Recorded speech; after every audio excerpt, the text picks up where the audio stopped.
Pan Skillets. Welcome to another live stream. Welcome to another week. This evening we are going to be doing some Julia Child recipes from the French Chef Cookbook, which I got for my birthday. I believe Shirley got it for me.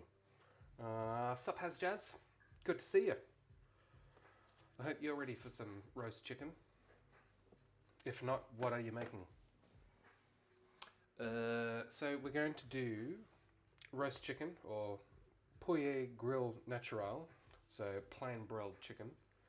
And with that we're going to have Pois Frais and Braisage, which is braised, fresh peas braised with lettuce and scallions.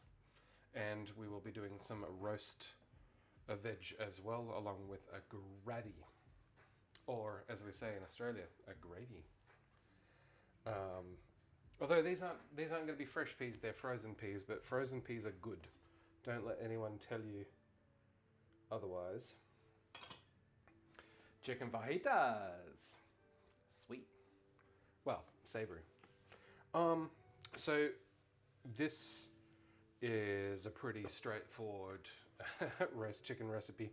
The difference between roast chicken recipes these days and back then, and I guess this is, well, it's 63rd show, but still, you know, we're talking 80s and before, and recipes for chicken now, generally they don't include a basting step.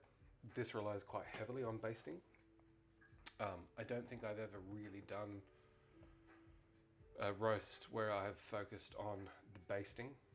So all we're looking for is a chicken, butter, oil, salt, and some shallots or onion, and chicken or beef stock, or any stock really. Now I haven't done it before, so we're going to dry the chicken. We're going to melt the butter, and we're going to brush it all over the chicken.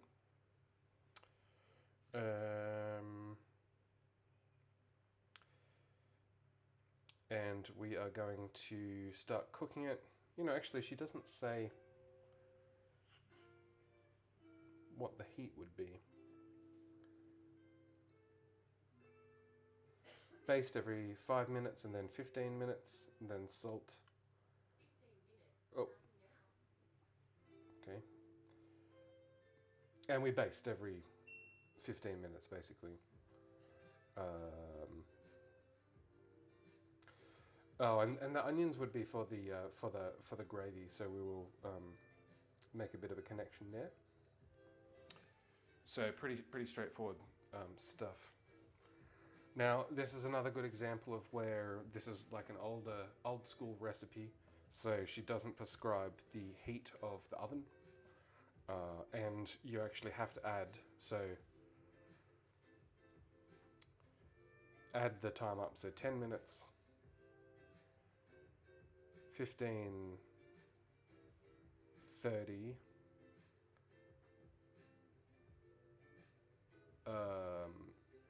45, about an hour. We actually have quite a fairly small chicken, so it probably won't take much longer than that.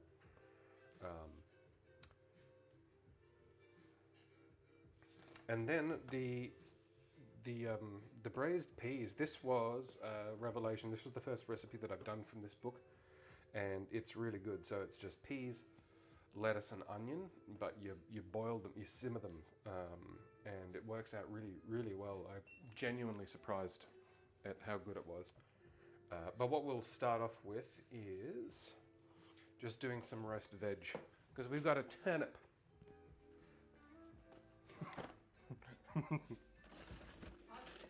Oh, parsnip. Wait.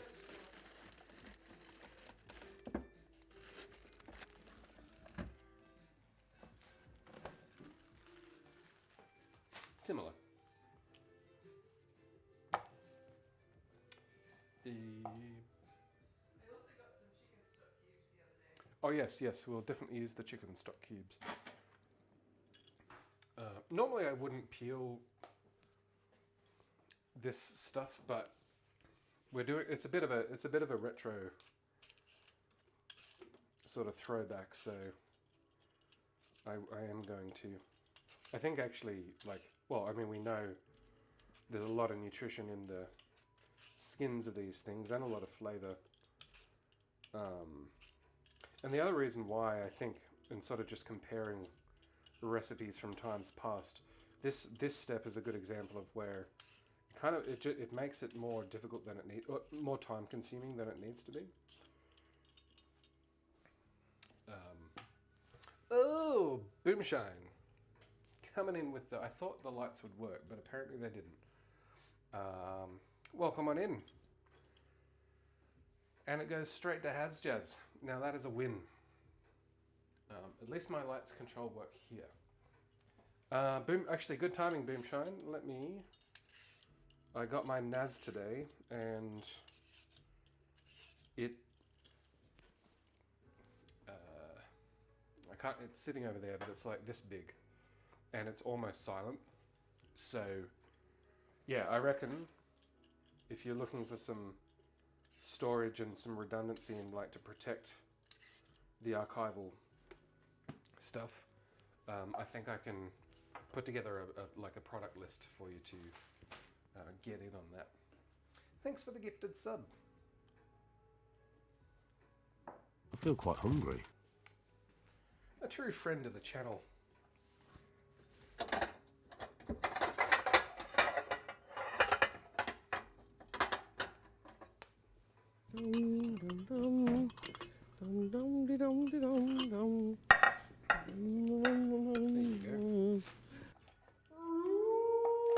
Wolfie.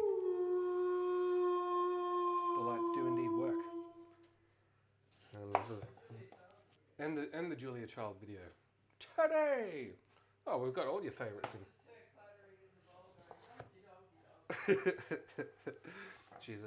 Was a strange woman. I'll tell you that much for free. I'll tell you that much for 1,000 cooking coins.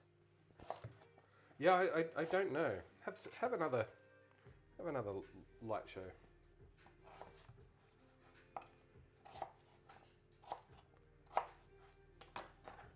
So parsnip, not turnip.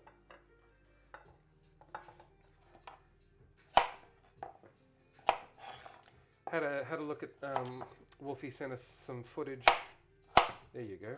Oh, that worked for some reason. Of the offspring. Oh, it's much better now that I've got the key lights to turn off. Looked like a pretty fun show.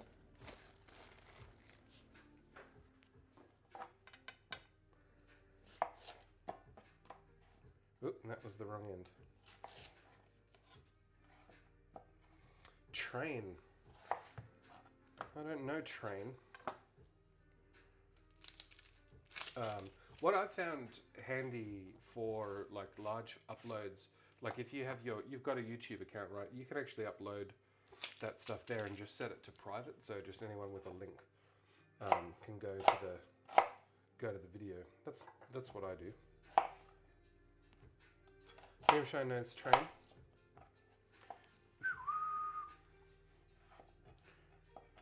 I only know hype train. I cut what I did.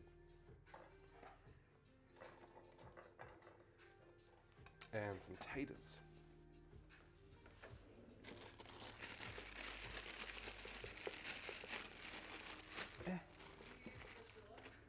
I didn't, but I will use them in the braised peas. That's good.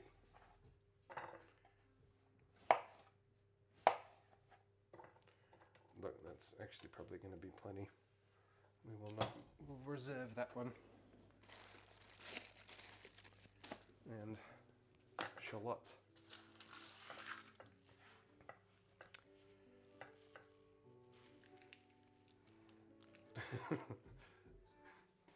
Most people who watch Twitch now weren't alive when anything came out, as far as I'm concerned. Hang on, I will I will turn it. I'll show you what I got. Hang on. I don't know how to use it properly yet, but I don't have any data on there, so.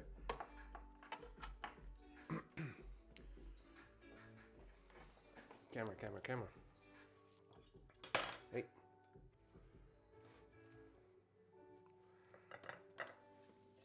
Hang on. So, this is what it is. So it's a NAS, which is network attached storage. And in here, we have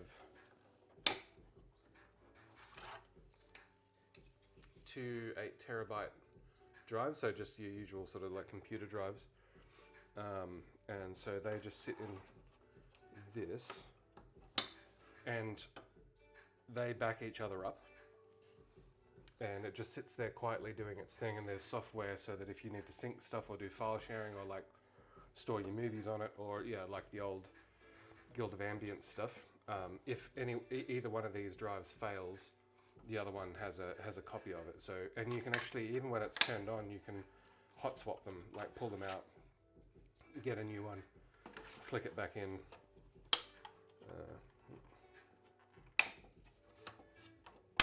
And keep going. So there is a 4-bay version of this, which I think is probably what you would want to get. But yeah, all you need is just power and then a network cable, and then it can just sit in your spare room or whatever. And that's good. So yeah, I've been on the fence. Like I've been doing a lot of research, I suppose, and shopping around. And my biggest concern was the noise. And this is really quiet. Whoop. So, yeah, just handy for backing things up is the plan. Sometimes it back that NAS up. Does look a bit like Star Wars, and it does look a bit like a toaster. Yes.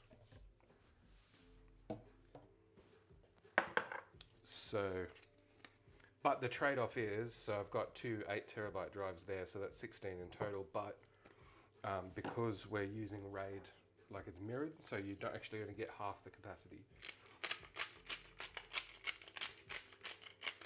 But yeah, if we got a 4-bay one with 4, say 10 TB drives, so you would have 20 terabytes in something double that size width. For, I don't know, it'd probably be towards $2,000 or something like that. Whoop, whoop, whoop.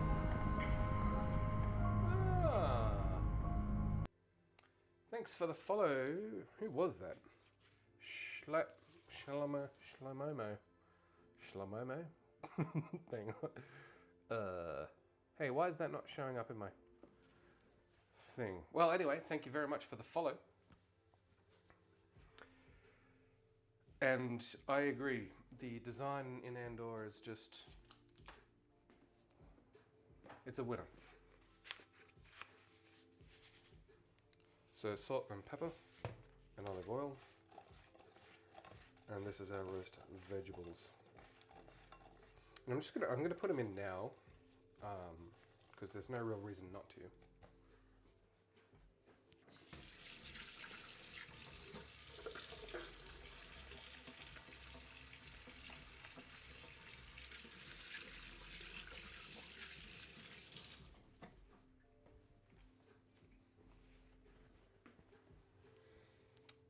Pack the old work bag. No worries, says Jez. So we'll go in. And we'll get another tray full of chicken. What's for dinner, Wolfie? Or did I already ask that?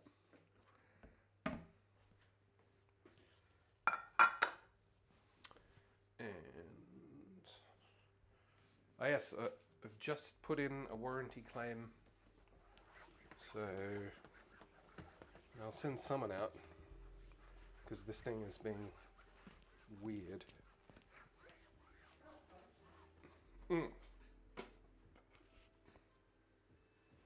Mac and cheese.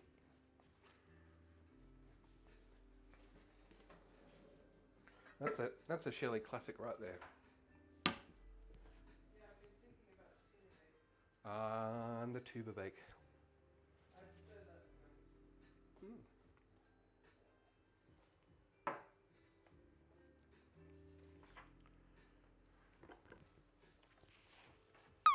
Mm. Butter. Butter. Butter. So 2.5 pounds. What is that? That's a 1 kilo, 1.4 kilos or something like that. How big is this thing? 1.3 kilos.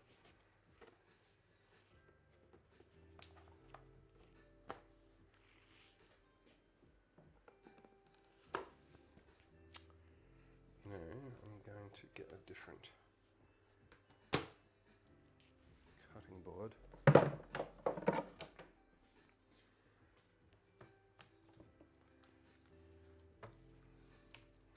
Very exciting. And I suppose if you haven't been to a live show for a while, Wolfie, this it'd feel pretty special.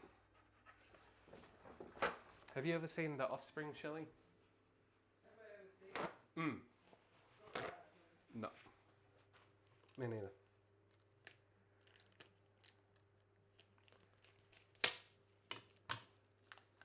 Oops.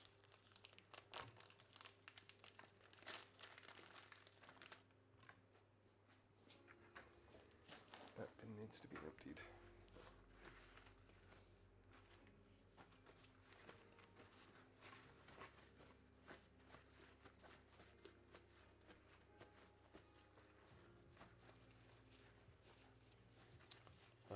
Often the older recipes will tell you to wash the chicken. Newer health guidance, food safety guidance tells you not to do that. I think we've talked about this before because it just splashes raw chicken juice around, and you know that's not really what you want. I actually have really been wanting to play me some Crazy Taxi recently. Siri, stop.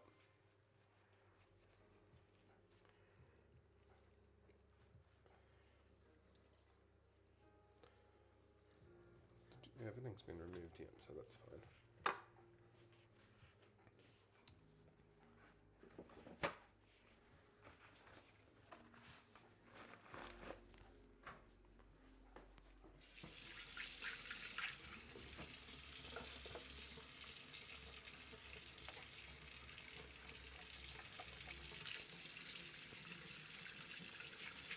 It's such a cold and dreary day here in Canberra, Australia. I'll tell you that much for free.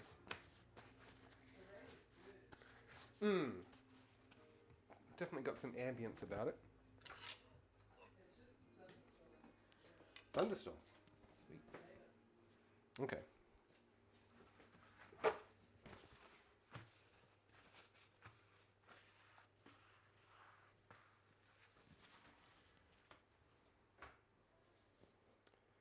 So, I guess we need, we'll get another pot.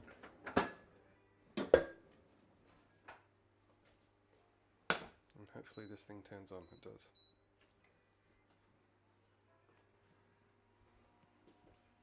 That can come down a bit.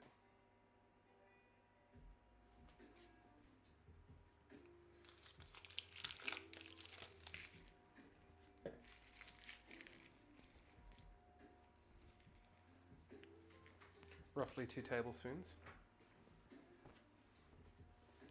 And then, one minor stream enhancement that has occurred to me. So like you see when I change the scene, and this is minor, right? But like you see that I reach and press the button and pull away. But if I did, it would only work one way. Oh no, actually it would work. So I'd go in and press the button, and then there would be like a quarter-second delay before it does the transition, so my hand isn't always reaching over there. I don't know if that's important, but something that occurred to me the other day. Melt the butter with the oil.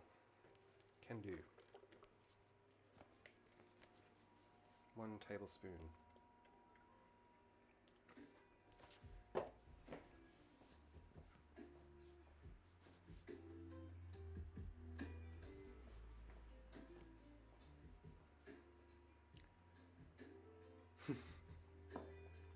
He's gonna go and see John Bon Jovi. Who am I missing? Well, I think we were saying how, Opio is on my bucket list, and he was in the city a couple of weekends ago, but we were all just too damn tired. Too damn tired. So I kind of let that one slide. Who else? Counting Crows. Boards of Canada. Aphex Twin. But I have seen a lot of things that I've wanted to see. Azalea, good to see you. Welcome back. Red alert. Azalea alert. We're just melting some butter and some oil in preparation for basting the chicken. What's the haps at your end? Yeah, so I always got bothered by that Bon Jovi film clip because the stupid kid, the whole song is about him living his life, and the whole song is him running towards this big concert that Mr. Jovi is putting on in I think it's like a traffic tunnel or an underpass or something. I think it's a traffic tunnel. Anyway, he gets there like literally at the last second for wow, wow. And he seems real happy about it, but in reality he missed the whole gig. And I don't think that's a good outcome.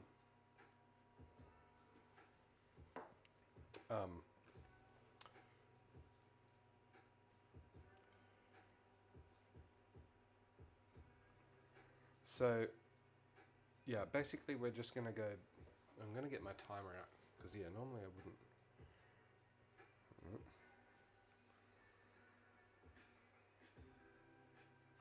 It'll be for 5 minutes. Yeah, anyway, I always thought that was a bit silly. And any time I hear the name John Bon Jovi, it just makes me want to watch Bean, the Mr. Bean movie. Because they when they're trying to work out what celebrity they're going to do to launch this new art show, for some reason the marketing people are like, we think we can get John Bon Jovi, who obviously has nothing to do with art, and it's just silly and fun. Whoop, splashed hot oil already. Excellent. It's raining in Azalea's part of the planet. And we are going to kill cider again. Yeah, I think you're a bit late on the queen front there, Wolfie. They'll probably come back as like holograms or something. So that might help you. But actually, I haven't watched that Queen movie. Did you watch the Queen movie? Oh yeah. Was it good? I think I watched it on a plane, Yeah. That sounds about right. and I really enjoyed it. Queen on a plane.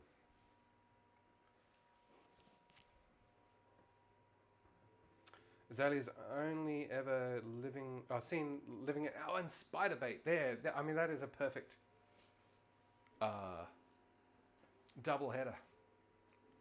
I've seen The Living End too. Shelley's seen The Living End. I have not seen The Living I End. went with Chris, and it was hilarious. One of my friends said hello to Living End in a petrol station in like Newcastle, and they were kicking a little foam ball around, and it bounced in to her mum's car. We're in high school, and her mum was like, "Get away!" She didn't know who, and then Lisa was like, "Mum, that's The Living End."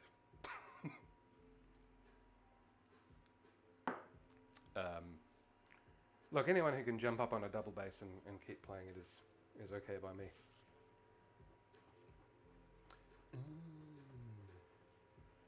Adam Lambert. Typical mums. This wants to be around the other way. No, wait, hang on. Skin side, well, I mean, it's covered in skin. Damn you, Julia child.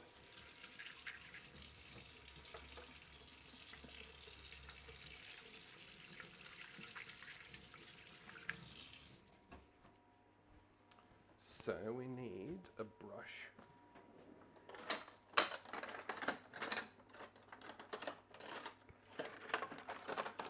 Yeah, I would say spider bait. And I would see living in as well. Probably need a...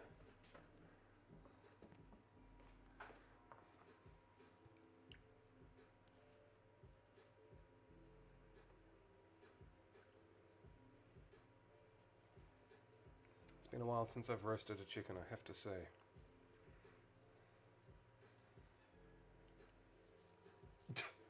I heard this lame little squeak. It's sooty. You mean out in the rain, so?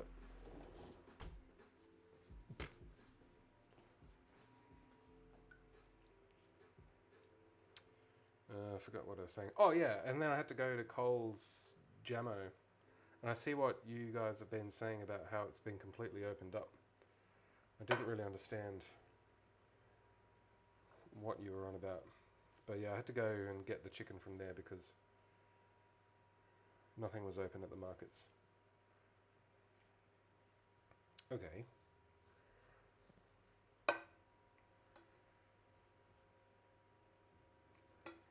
So,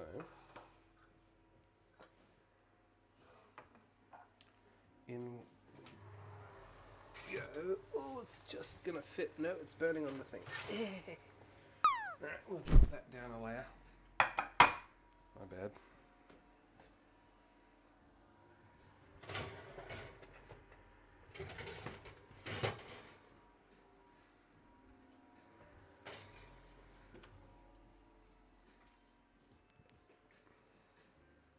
I should change that drop to the autumnal one. Okay. Yeah, that Coles Jammer, it's kind of got a bit of a, like an American supermarket vibe going there. All right. What just happened? Oh, that's good.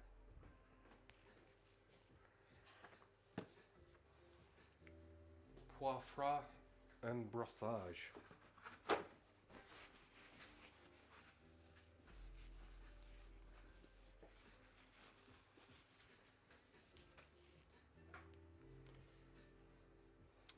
So we want peas, we want lettuce.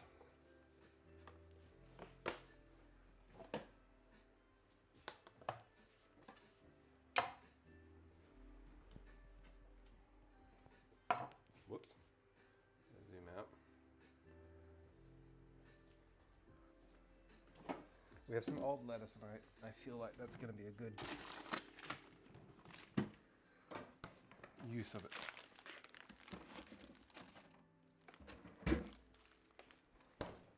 So this was one of my favorite recipes, pea recipes that I've come across. Start timer, 5 minutes.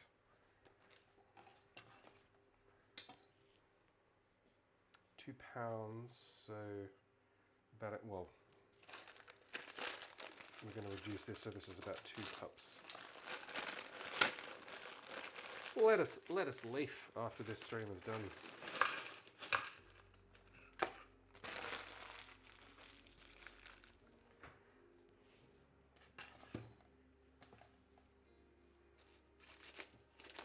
So pretty old, but no big deal. And the chickens will like it.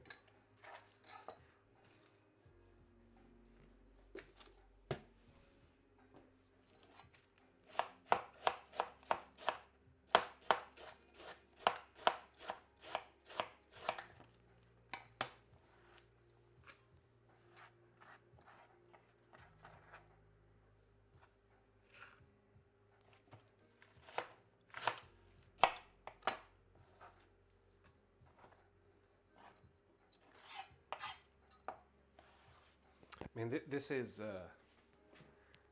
peasant cooking all the way. I mean, in France they would say it's provincial, but whatever.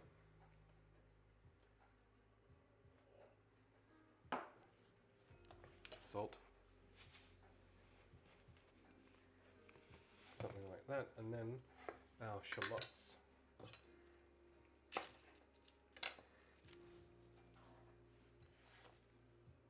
Which I'm tempted to grate. I think I did that last time, I can't quite remember.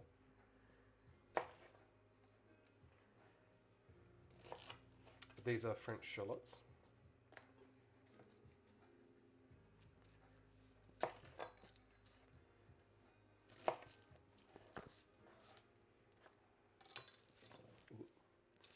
Yeah, we'll grate them.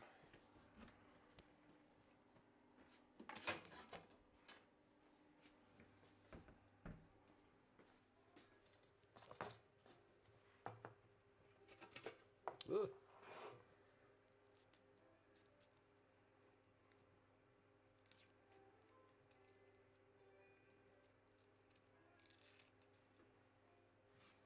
You know what? There's probably not much better.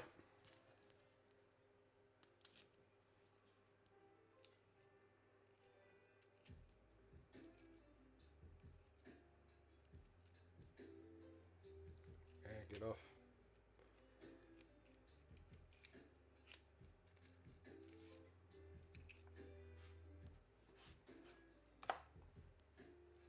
Often they'll say to take like the top layer of skin off. I think with shallots of this size, you lose a lot of mass, and we're going to be cooking these for a long time as well, so I don't think it matters. Stinging my eyes though, so that's a good sign.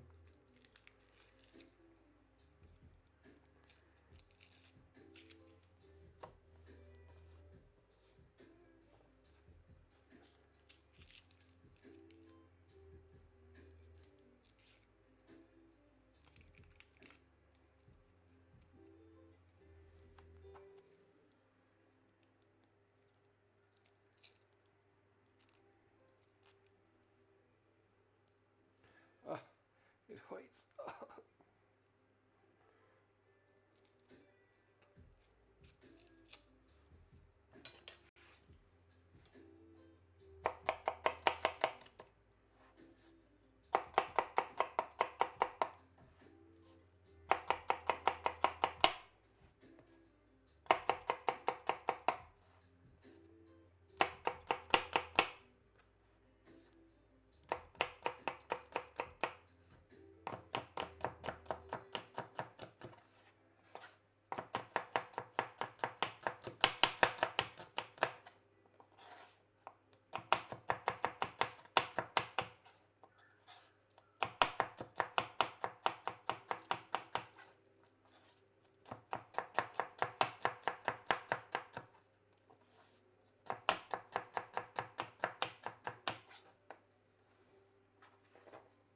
Minced scallions.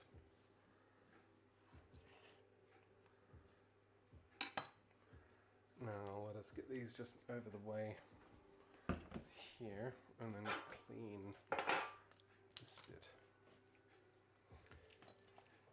Yeah, I need to sharpen my knives again, I reckon. Oh. 5 minutes, we have to check the chicken.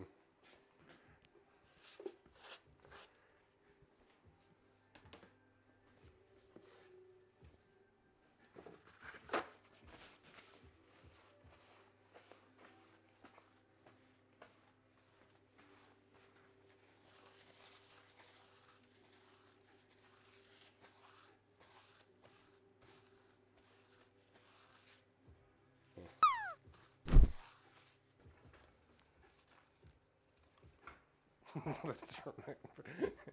I hadn't heard that one before.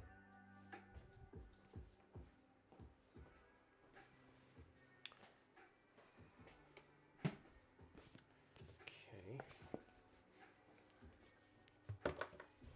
Didn't change the scene there.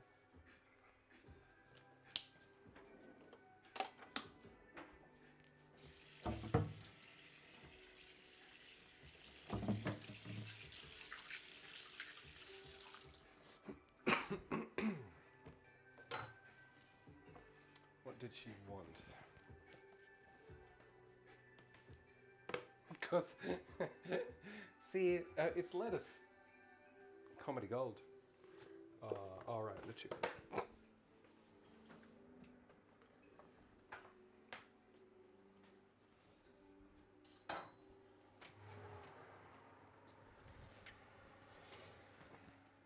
Five minutes isn't very long. So what?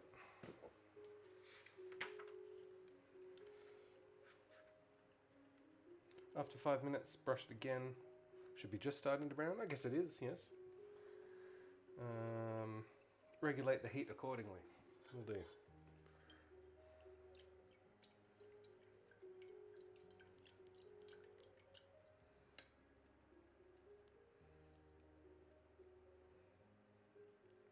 I can see where this is going and I like it.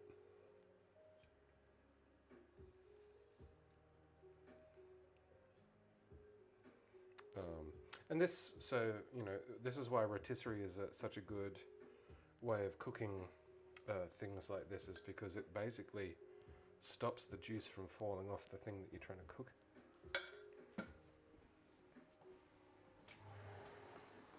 I do not have a rotisserie.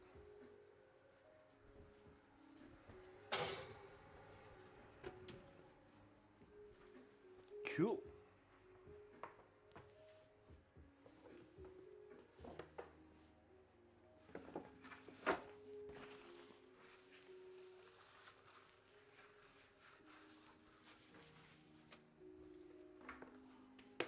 Back to the peas. Place the peas in the saucepan. They're frozen, so I'm not going to squish them. Cold water so they're barely covered. Set a moderate heat. Cover the pan closely. Oh yeah, so we used baking paper as I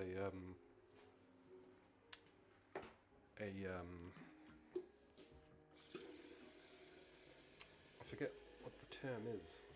Not a cloche,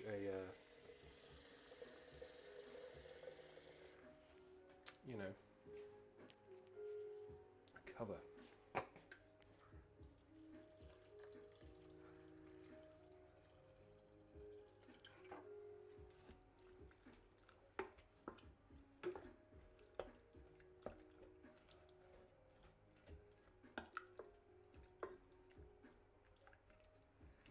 So this is surprisingly savoury, surprisingly tasty.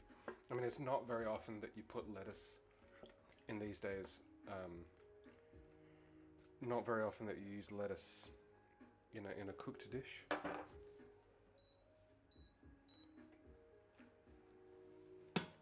Gonna put it on fairly high heat because those peas were frozen.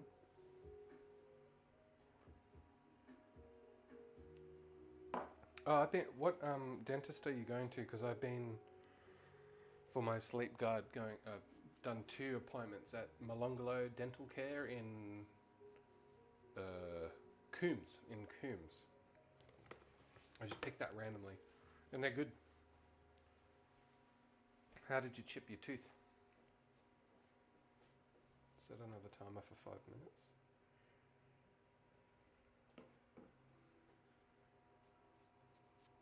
Okay. Yeah, I had nothing really against the. There's a dentist literally just next to the shops down here, but they don't do sleep aid stuff. Okay.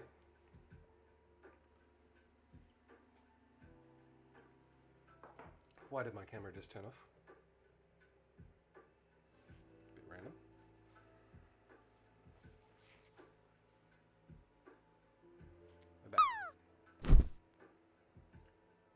But how did you chip your tooth?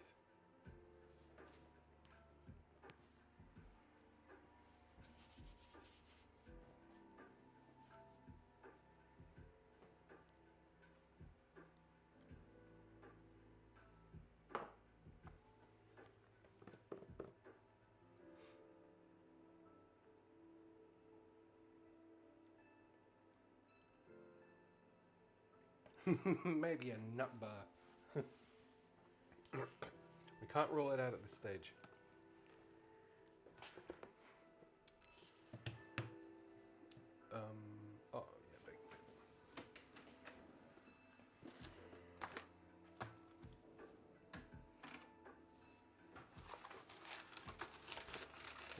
colours.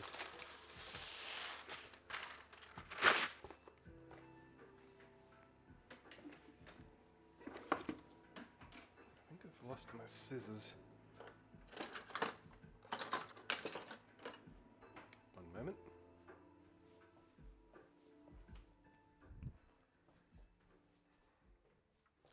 Oh, and the before I forget, the other thing before tax time, we should do a few more US copyright office certificates.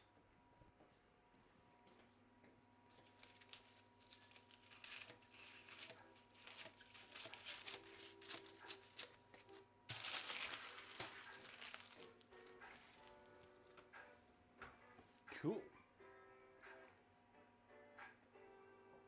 What we'll do? Oh, here's something that I've never had before. So, never have I come across a New Zealand whiskey. It doesn't surprise me that the Kiwis do it, but yeah, I spotted this the other day. Bikino? Not really sure.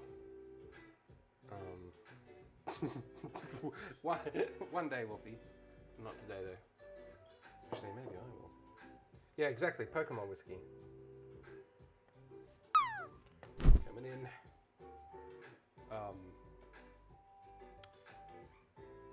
So it's not bad. It was on sale, so I think it was $70, $75. Oh, well, there's no. I just collected whoever failed as well. I think it retails for $100 or something like that. With Australian and New Zealand stuff, you do pay a premium because the volumes just aren't there, and that's fine. But with this is interesting. Like this is more, I would say, like more in a. It's not, well, it's certainly not peated Scotch. Let's put it that way. It tastes to me more like Japanese. So it's really citrusy. And you can see that it's really pale. Whoop. Like it is not a dark whiskey at all. Like you can see all the way through. What's going on there? But yeah, like citrus and fruit.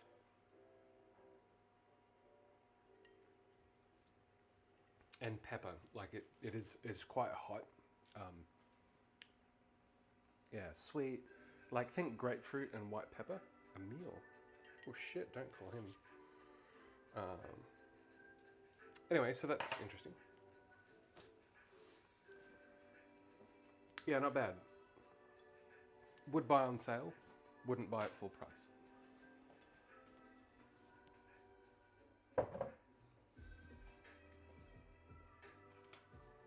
But I like the.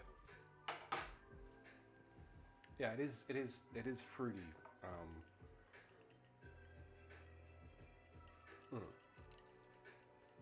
And then the citrus. Yeah, it's just a little bit too hot. Like the alcohol is just a little bit too much. But yeah, no real complaints.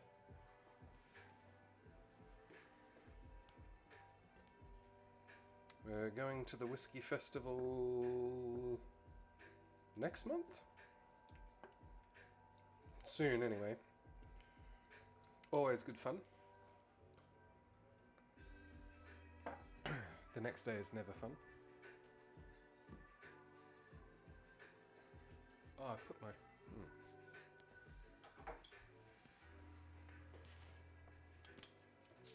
So we're going to cut a rough circle. Why am I doing it that way? There is a way where you fold this into like a cone and whatever. You could just use a lid.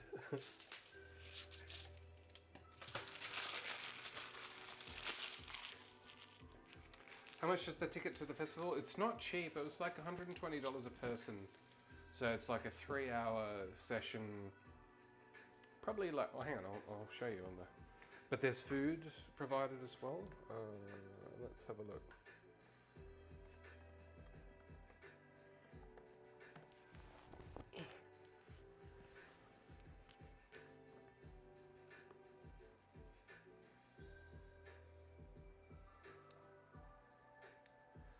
So it's kind of like a trade show, right? But yeah, what was it? Oh, 155. But they provide, there's pretty good food that they provide along with it. And then you do save quite a bit on, you can buy a lot while you're there. But yeah, probably what, like 40 vendors or something like that. Like a lot of them are Australian. And then a lot of the other ones are the classic, generally scotches. Some are, yeah, and some Japanese, like Nika, like Suntory always represents. But yeah, so it's a fun afternoon. Yeah, that's it. And I mean, you can technically drink as much as you want. You would Yeah, it's just a casual fun afternoon out. yeah, isn't that what you would call it? I'm not hearing a no. Are you coming this time? You better believe I'm Oh, she's a big whiskey themed. I wouldn't miss it, and I even corralled 2 extra people to come. Yeah. It's gonna be a crew. Yeah, The whiskey crew. the whiskey pals, the whiskey winners. Oh well, it's at University of Canberra, so it's like literally a 5-minute Uber from here. Hopefully it's not raining like it did at the Spirit. Yeah, it was very wet. That was terrible. It was terrible. But you know, if it is raining, you just pretend you're in some Scottish Highland scenario. So this smells really good already. It's so cute. It's so chilly. Yeah, that's the good thing about living in Canberra. It's cold. Everywhere is near you.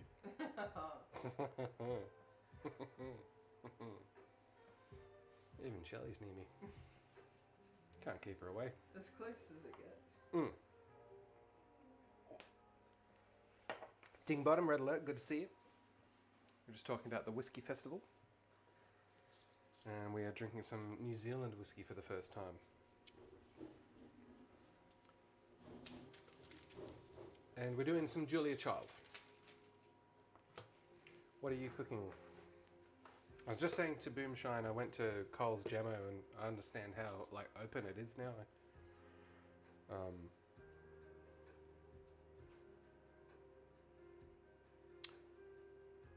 Don't really know if it makes it any better.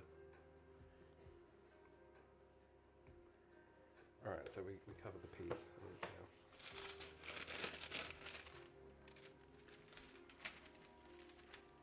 I mean, it's not, I don't hate it.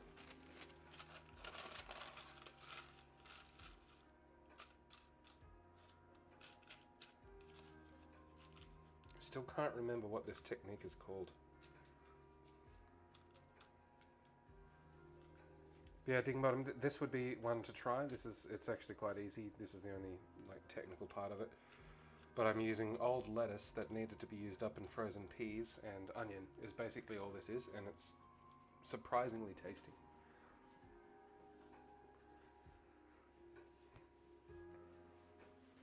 And hopefully the cooktop doesn't die in the meantime. I'll move it over here.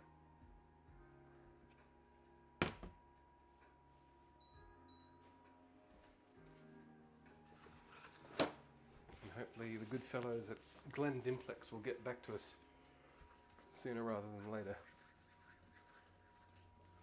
This thing's got a 4-year warranty, so I'm not that worried about it.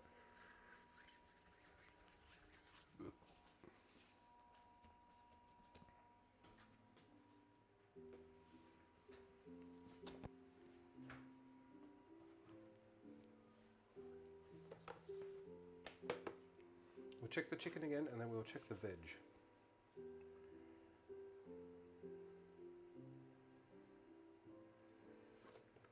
Yeah.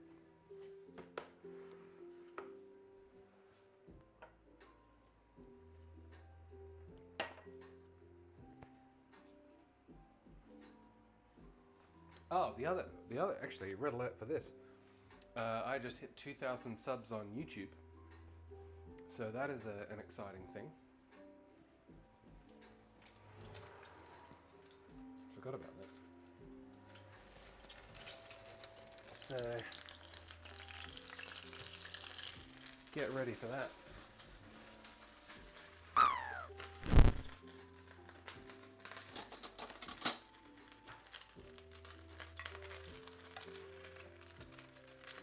You know what? Not sure why I did that.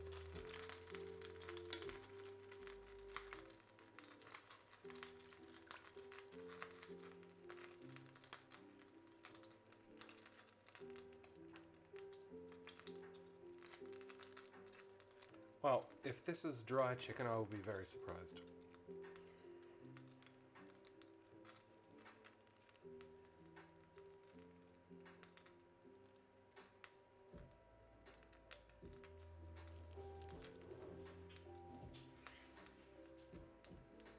That's some good tasting. Good basting. A little bit of salt. We're out of sea salt. Are we? I think I so. don't know if I can know. Not that I can see. But we have normal salt. I'll double check.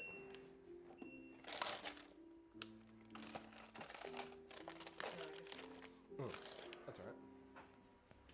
travesty. Bloody travesty. Oops. Can't see the sea. No, indeed. There's fog off the shore tonight, Bosun.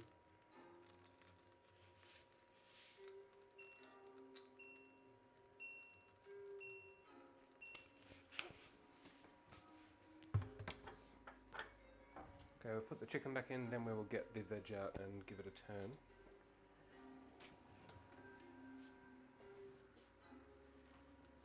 Yeah, I feel like Wolfie's got something on lock this evening.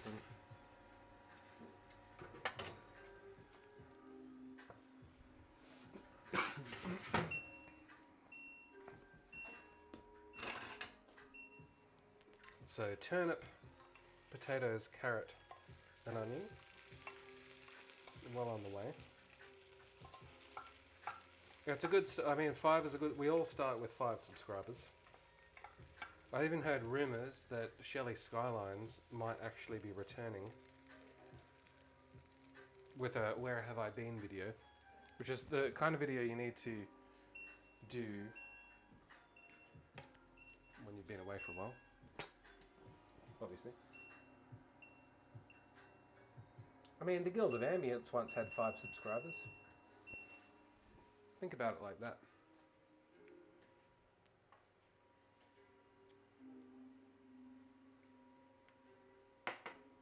Yeah, right, yeah, so Wolfie's got a captive audience.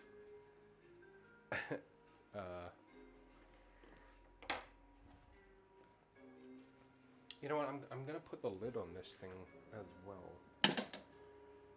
I think this lid is excess to needs.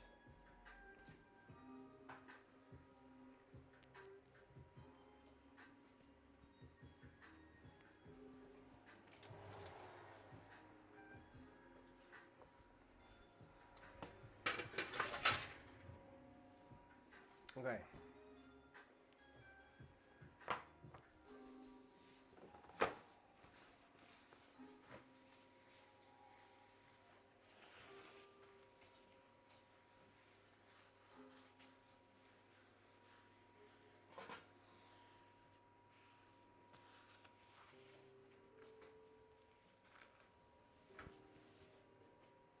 Start the timer again. And I'll check. I'll check Kenji's book, but yeah, how much of a difference does this basting make? Probably, probably a bit.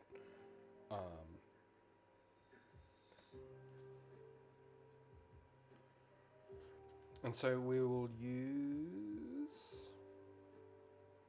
I'll use half an onion, but we'll use the chicken juices and the onion as the starter for our chicken gravy, which we're just going to use a packet for.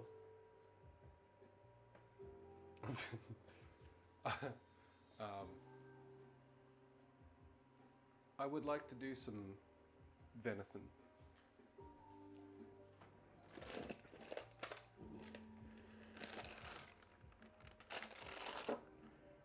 Where is the gravy packets? In the spice drawer. In the spice drawer. Oh yeah. So you want the roast chicken flavoured gravy? I think so. Double chicken whammy. Just add water.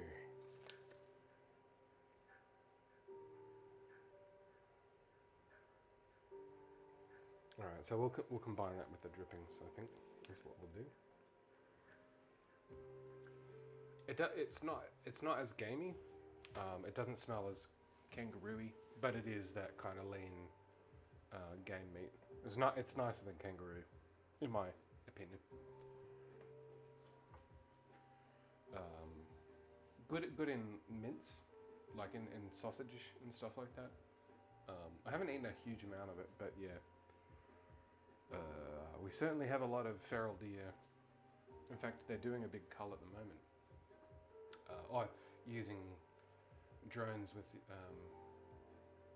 heat detection cameras on them. So yeah, deer and wild boar are the sort of the larger quadruped. That and foxes really are the problems that we've got here. Sooty coming up fourth, just behind.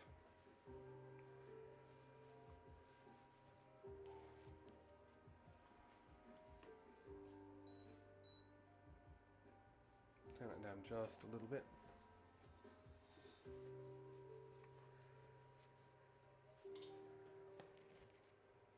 And we are 1 hour in, and actually we don't have anything to do for the next like 15 minutes. So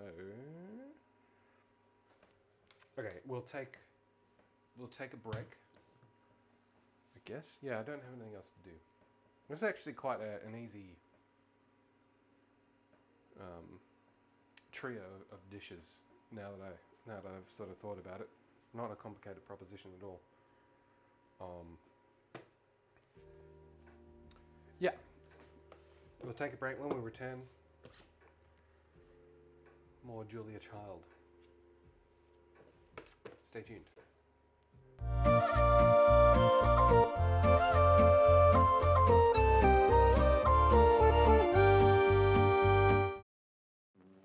Your life work.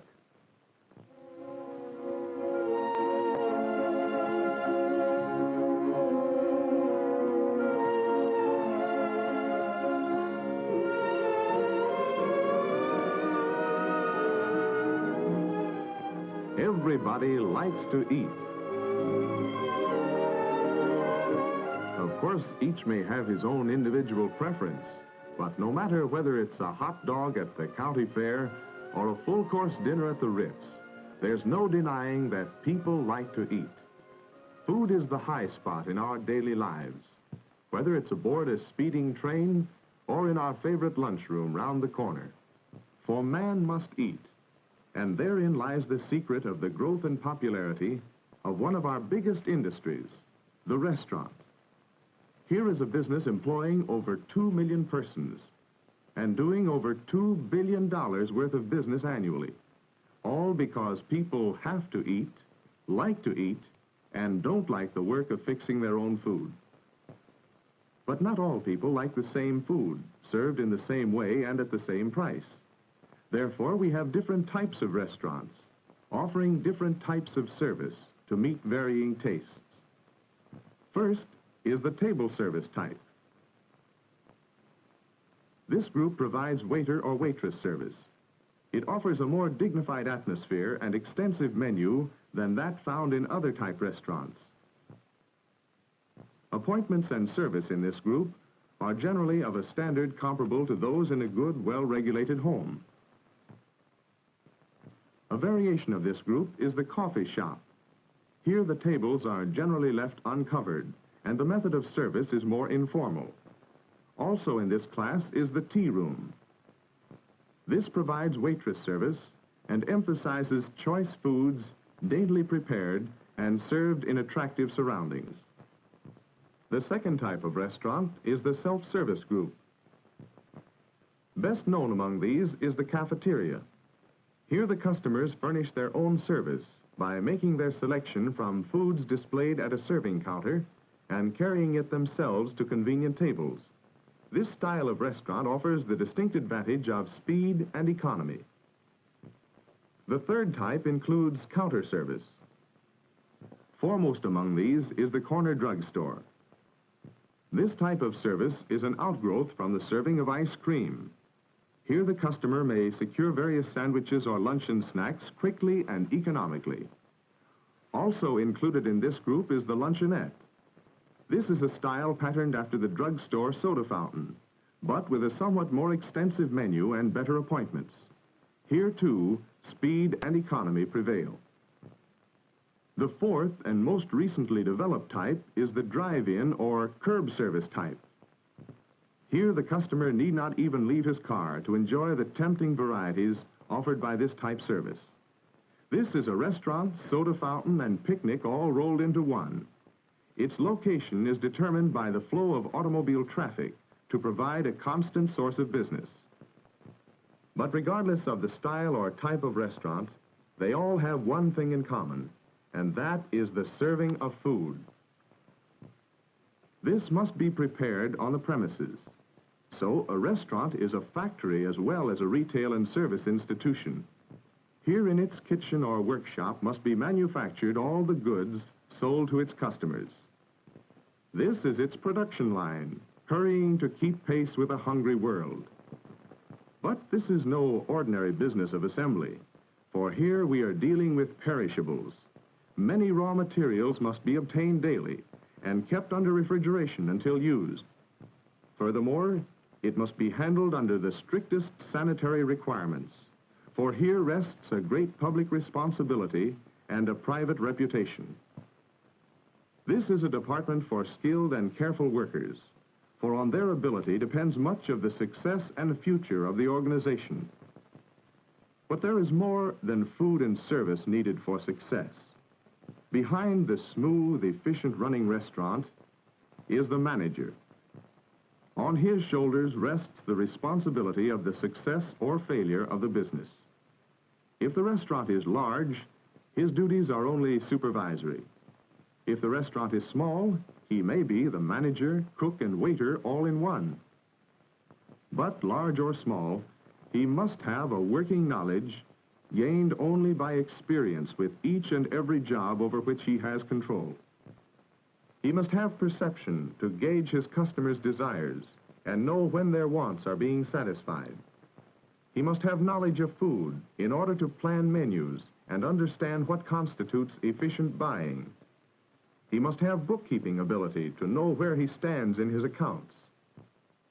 He must be a man of tact and diplomacy to handle petty disputes and grievances that often arise within an organization. He must have all these attributes and more if he is to be truly successful. For the urge behind the daily flow of customers to his establishment is produced by his foresight, his planning, and his initiative. Managing a restaurant takes more than just being good in some one phase of it. Take, for instance, Aunt Martha. All her friends told her she was the best cook they knew. She made the best pies, she made the best puddings, and her muffins, Well, anyway, Aunt Martha decided to go into the restaurant business. So, she rented a vacant store, the first one she found, got busy and cleaned it up, got new furniture and spent plenty of money decorating the place, and soon Aunt Martha was ready for business. Ah, but business wasn't ready for Aunt Martha. The fact that the store happened to be on a quiet side street hadn't occurred to her. And neither had the fact that she didn't know how to plan her meals economically. All in all, poor Aunt Martha wasn't making a go of it. And the worst of it was she didn't even know why. The fact was, Aunt Martha was no manager, even if she was the best cook in town. And the sad truth is that her experience is typical of 50% of the people who start their own restaurants. Think of it, that so many failures should occur, all because too many Aunt Marthas rush in with no real preparation for the job. Successful management takes a lot more than just knowing how to cook. It takes the knowledge and forethought of a businessman, coupled with a thorough understanding of each of the many phases that go to make up the operation of the restaurant business. This all takes training, lots of training. Training that cannot be acquired by the hit-and-miss process of unguided experience. But where can one get the necessary help to fit him for the work? Nearly 100 vocational schools located throughout the country offer specialized training in the field. In addition, special restaurant administration programs have been inaugurated at leading universities. Some of these programs even lead to a master's degree in business administration. But perhaps you're saying you're not interested in managerial work. Perhaps it is some specialized field like cooking or dietetics that holds your interest. Here again, training is just as important as it is in an executive capacity.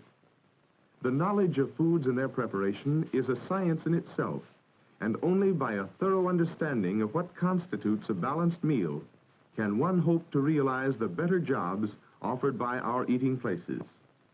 Special courses in high schools, vocational schools, and colleges are offered to help one in securing and maintaining better positions in large restaurants, hotels, and hospitals.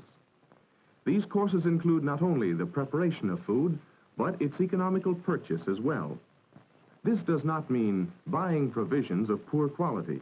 It means buying the right quantities at the right prices. The buyer for any large restaurant is a key person whose services are in demand, for much of the success of his establishment is due to his judgment. Then there's the job of being a hostess or a head waiter. This too requires careful training. Such persons are the restaurant's direct contact with its patrons. It is through them that the customers form their opinions. Their importance is never underestimated by a successful restaurant. Their jobs are good ones, but it has taken training and personality to get them and keep them. But no matter what one's individual preference may be as to the type of restaurant work he wants to do, he should first have a genuine liking for food and people, for this is the very foundation of his aptitude.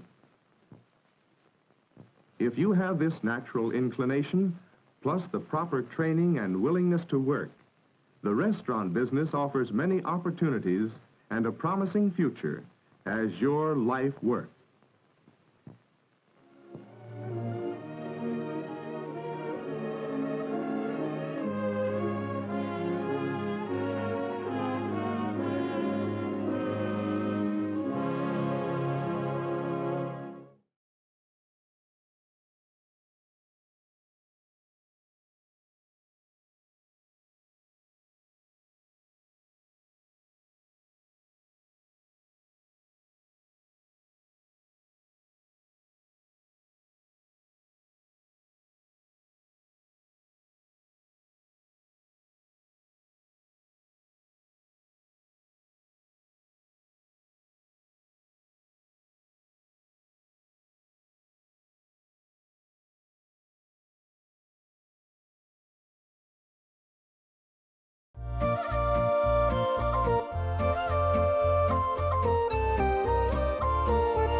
Red alert, we have returned.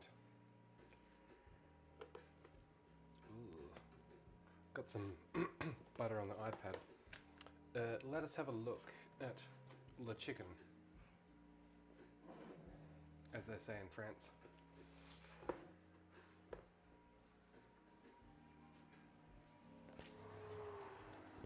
Oh, steamy!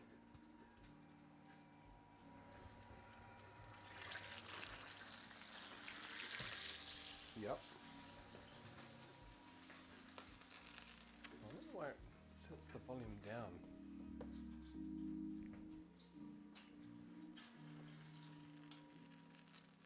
We have chicken.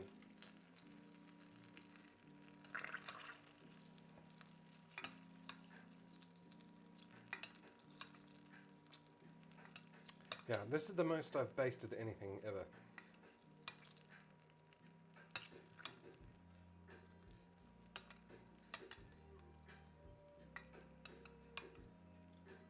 Ow.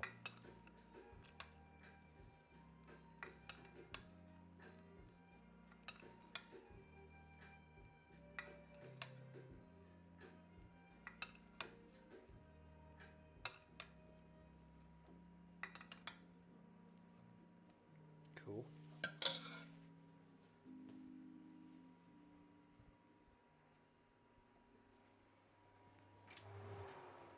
And then we're going to get the veg out, and it can probably just sit for the moment.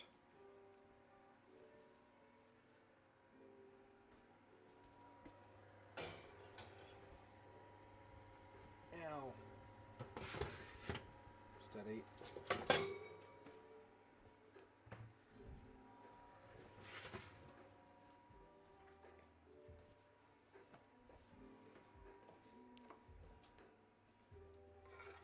Yep. So these are done, but we'll leave them out to sit, and then when it comes time to serve, we'll put them back in the oven just to get a bit of heat back.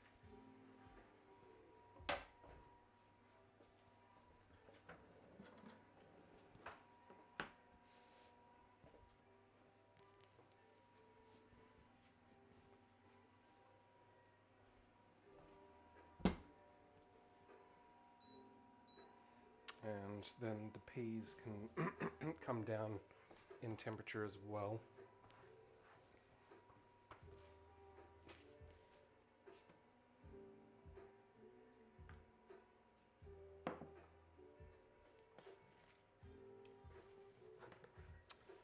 Okay.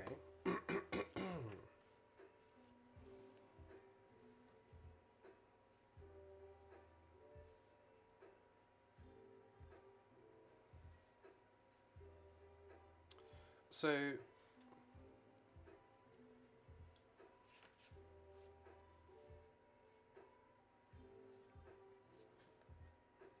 we've cooked them for about 20 minutes, the peas. They are going to be tender.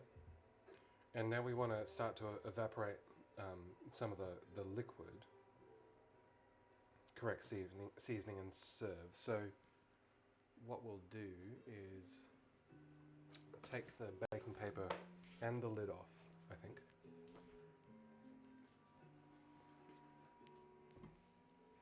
Hot.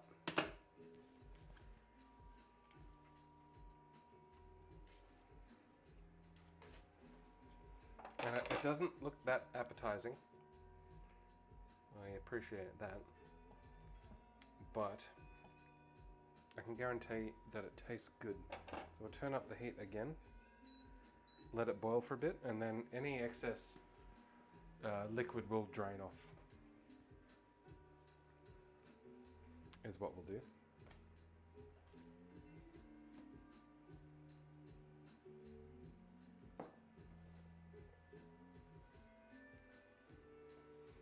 Maybe I should have made a dessert or something.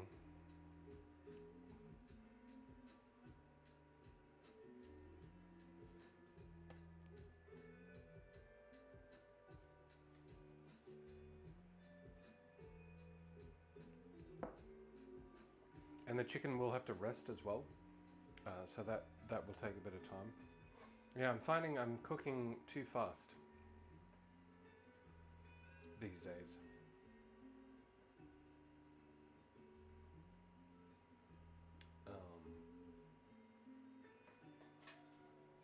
Yeah, I don't know what else to tell you.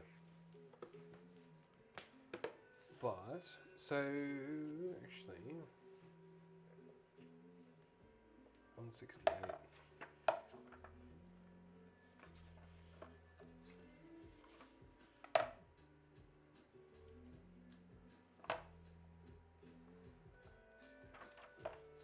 Do we have chocolate mousse?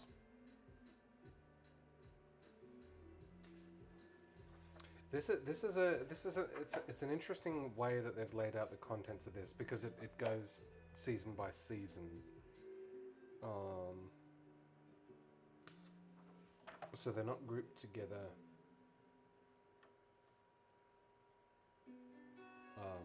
It's kind of like a reader in a way. Chocolate souffle. I have to say, souffle is probably one of my least favorite things. But it's been a while. So let's just have a look at 2026. Cakes. Oh. Well, in fact, we don't need anything, because let's review what Shirley made yesterday. Some fine apple cinnamon cupcakes.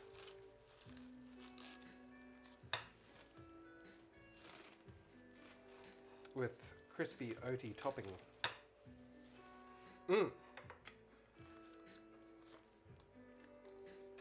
Yeah. Classic Shirley.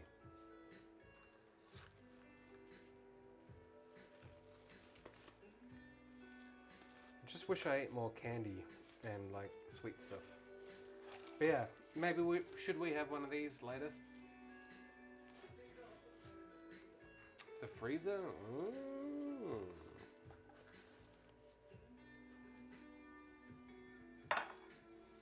Yeah. Yeah. That's the thing. Like eating anything sweet and carb heavy later in the evening.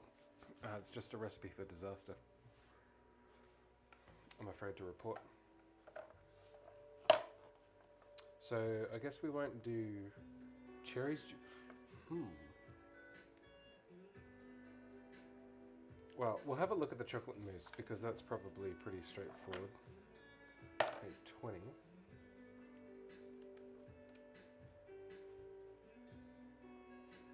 No, chicken liver. That's not right.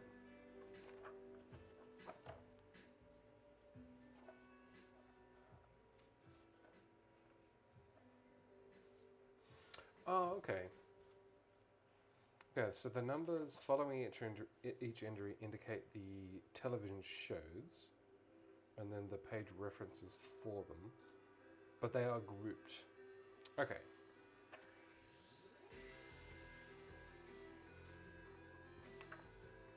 I see.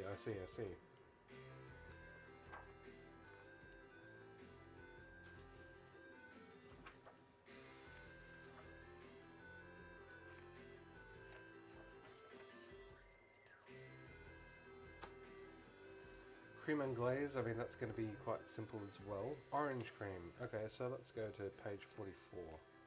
Wait. No. Page 103.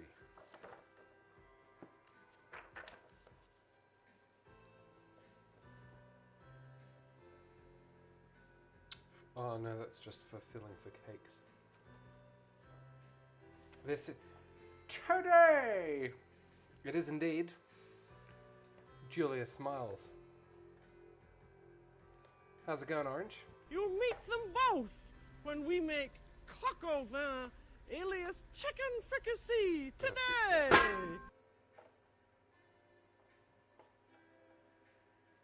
Clang. Doing some roast chicken and some French peas and roast veg, and then shortly we will be doing a gravy from Maggie. Yeah, it's been raining here a lot as well. Let us consult the weather majigger. Mm.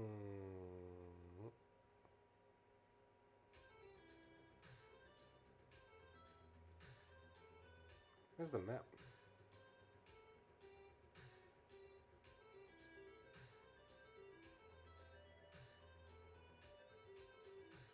Well,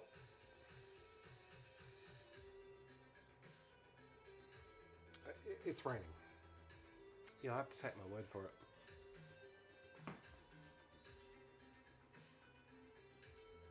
Yeah, exactly. That's exactly what I was saying before. Like, I haven't roasted chicken for quite some time. And so we've been doing... Yeah, it's such an old school approach. So we've been basting this thing like every 5 minutes and then every 15 minutes. Now that I've done it, like, it's not that much more work. But normally you're just bunging in, as we say in Australia. But yeah, there's been a lot of taking it out, basting it, putting it back in. I'm sure it's going to be good. But how much of a difference does it make? I'm not sure. I think Sunday roast was like part of the inspiration for this. We didn't do much in the way. I had some friends that did Sunday roasts. And would you have them for dinner or would you have them at lunchtime? That was the other thing that always confused me. My best friend at the time, so they would do like roast beef or whatever roast for lunch. So the big meal, kind of like a Christmas thing. And then I guess, I wasn't there, I'd go home afterwards, but yeah. The big meal on Sundays was roasts and it was at lunchtime. Yeah, Sunday roast lunch. I haven't cooked with a tagine before. I do have a big tagine. I got it, some of my colleagues got it for me when I moved jobs, and it was a good pick. It's made in Morocco. I haven't ever used it though, because it's very big. And normally I'm just cooking for two, but yeah, tagine. That is something to consider. Yeah, all right. So lunch on Sunday, and then you're good for Monday and Tuesday. I see. And you've got to feel pretty British when you do that. Whoops, what have I done? What's on the menu tonight, Orange? My apron is undone.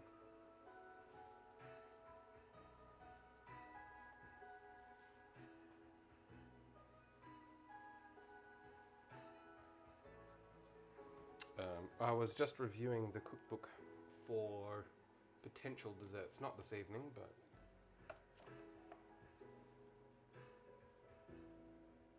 Banana flambe. I haven't set anything on fire for a while, so page 392.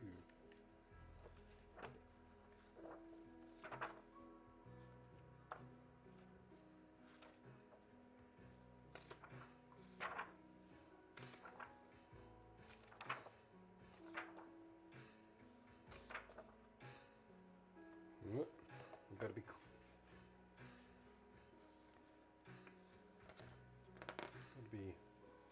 swordfish dinner for 4 in half an hour. I feel like I could do that. So the flambe, the bananas, we got, wow, it's just cognac and sugar. Be sure that the bananas are bubbling hot. So presumably okay, so you bake them for 15 minutes, slice them up, bake them, baste them, get a syrup, and then just whack some cognac on it and set it on fire. Not a bad approach. Not a bad approach at all. Let me just make sure I've got... Ooh!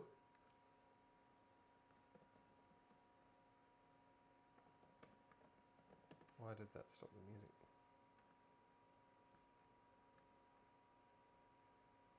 music? Duh. Oh. This cider app is buggy, but it's the only way that I can really get music onto the HomePod.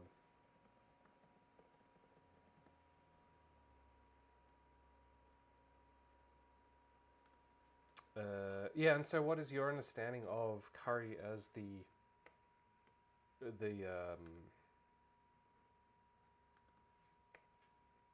origin of the term? What do we, what, how do you see it? Music comes back. Camera. Yeah, I think I'm gonna move this light.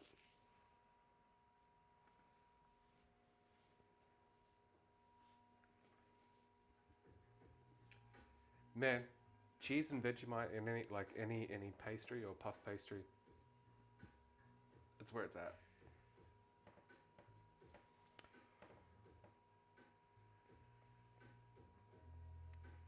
I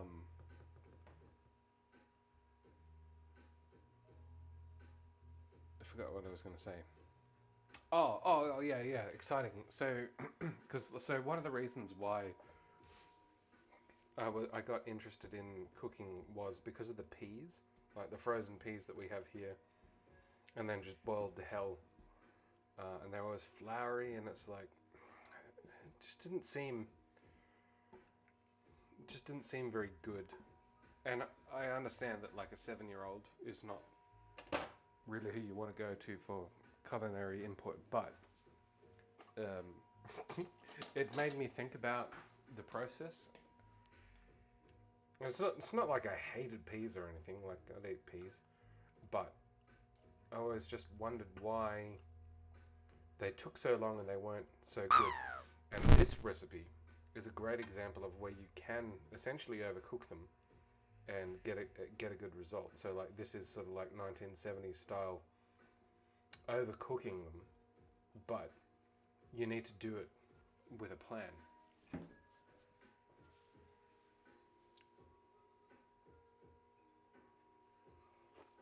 Hot. Yeah, that's good. It's the onion or the scallions that does it. Like, that is really quite good. And we've just used like a quarter of a dead head of lettuce in this as well. Pie floaters. Do I know pie floaters? It sounds familiar, but floating in like the peas and the mash. Is this it? I don't know. These are South Australians, man. Can't trust them. Let's get the chicken out.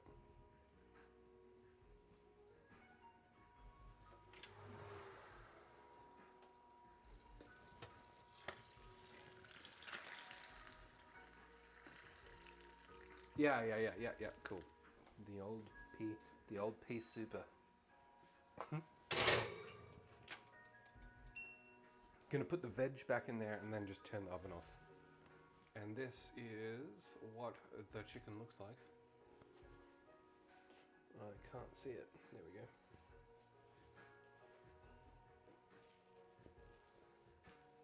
we go. I can't say it would be my go-to, but I'm sympathetic.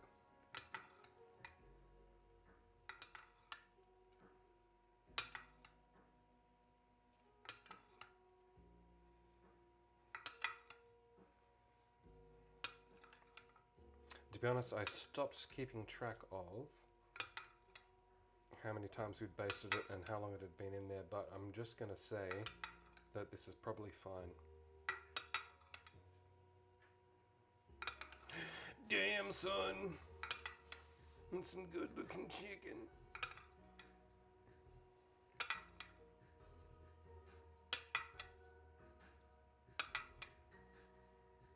Resting it is important. I should bloody check it. Check the chicken. In what way would I check it? What do you mean you don't know? You don't want it to be undercooked. It's not going to be undercooked. Oh, that's thunder. Oh, thunder and high winds. Oh, it's No, it is. This is roast weather. Oh my god. How exciting. Wow, thunder actually. Is it? Or is it just really... Hang on. That was thunder. Gender.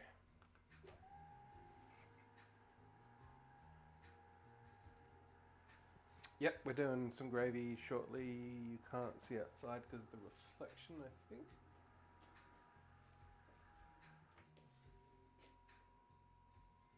Nah, you can't. The sun has gone down.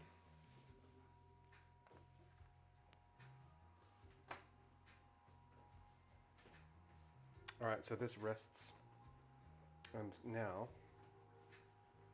Yeah. It's like, night before last we did like we had gravy beef and just like offcuts and stuff.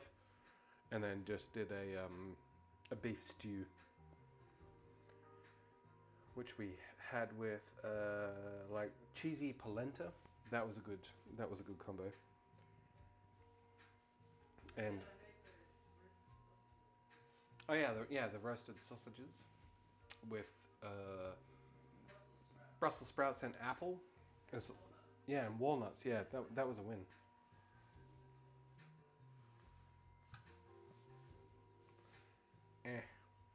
Wolfie has returned.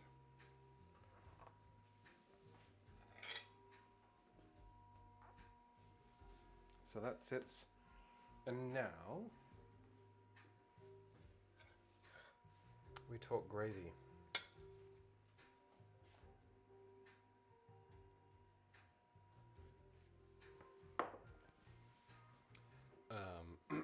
Probably tomorrow I'll use that.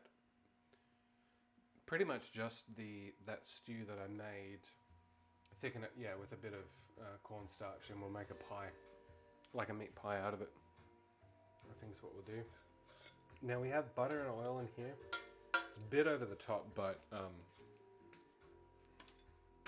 my feeling is I'm just going to make the gravy in this.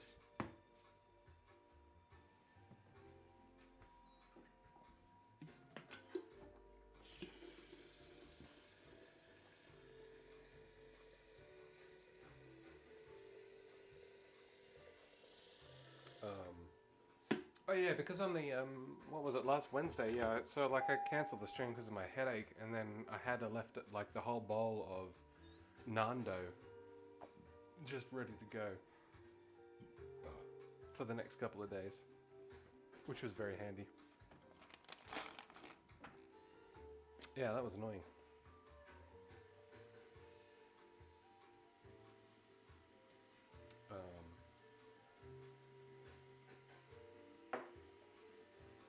What did I make with it?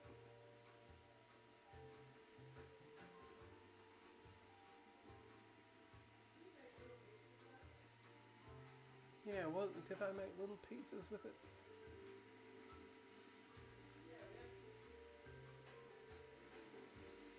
Yeah, it must have been. Oh, yeah. Yeah. I just used it as pizza dough. Because it had the bocconcini and the salami. Oh, goslomi. Oh, yeah, that was good fun. Yeah, so goslomi, there's a bit of an art in that. So the Turkish place that we get our goslomi from. So I like it. It's a bit, getting it delivered, it's like a bit soggy. It's supposed to be a little bit moist. Like the hydration of the dough is quite high. And this wasn't that, but I just did essentially I just used it to make flatbreads. And then we did like a really, really finely, like dauphinoise slice of potatoes with paprika and garlic. And then spinach, cheese, and mince, which I put some onion in and fried it quite dry as the fillings. Yeah, that worked out pretty well. Oh yeah. So it's,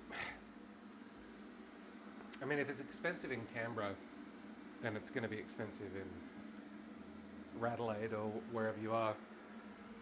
But it's good. Like, it's classic Turkish street food.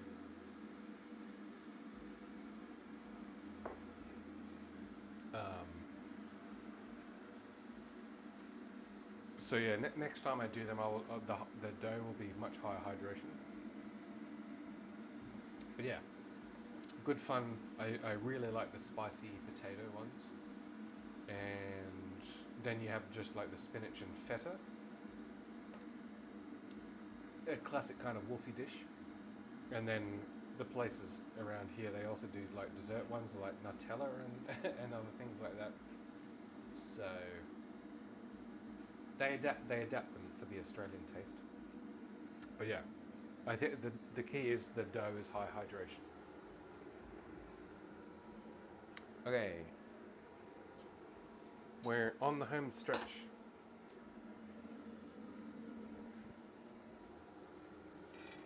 Move this without. Ugh.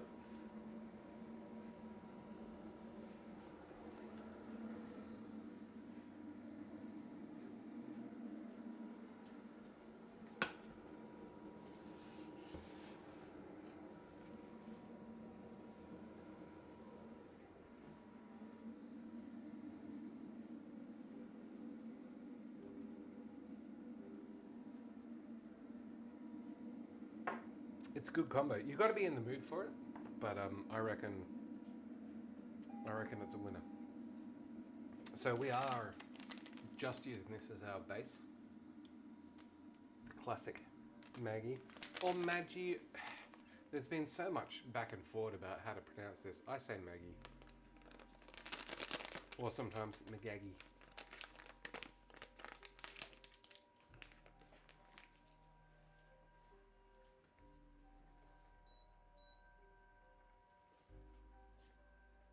Just gonna let that.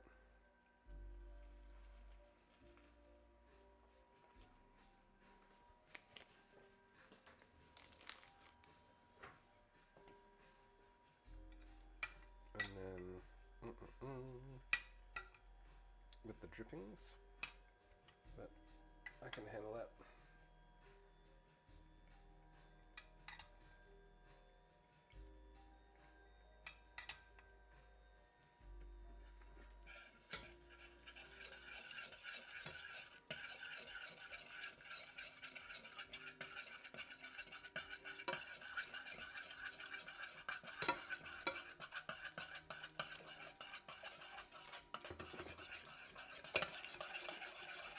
Oh, I need to use Shelley's little whisk.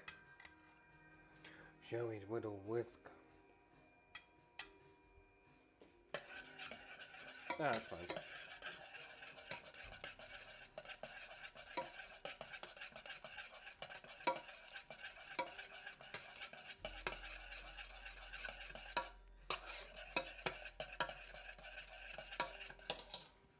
Looks good.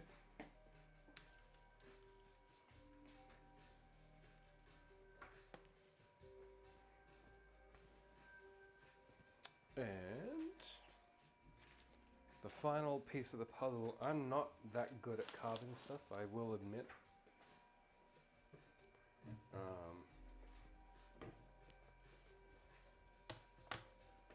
In fact, I need a clean knife for that.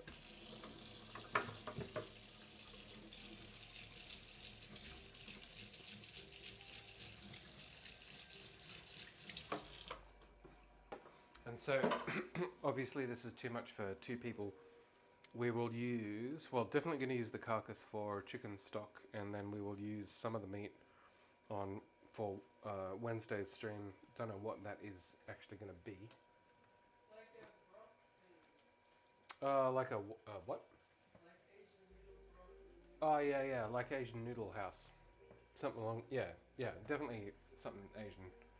The veg, we're talking parsnips. Wait, turnips? Parsnips. Parsnips, potatoes, carrots, and onions. This is too hot. A little bit more.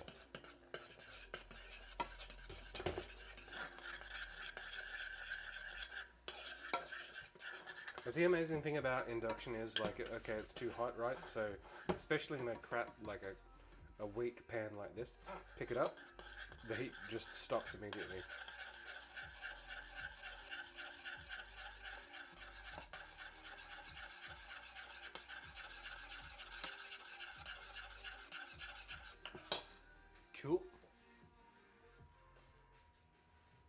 Yeah. Chicken pie. That's it. There might even be enough for both of these things. All right, let's clear the deck. A pie tomorrow. That's what I'm saying now. Oh, Shirley, pie. Casserole pie.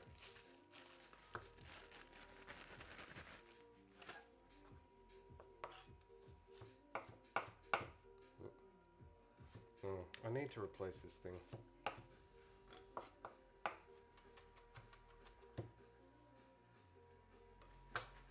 I don't like those bits. Yeah, I actually got a fair bit of parsley coming on in the garden.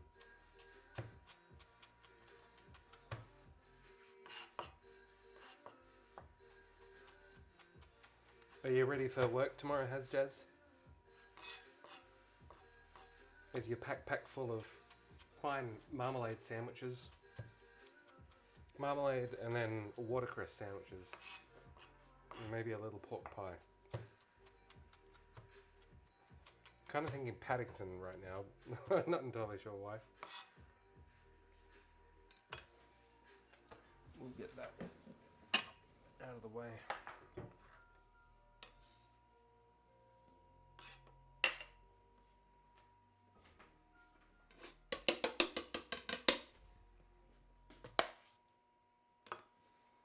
Cool.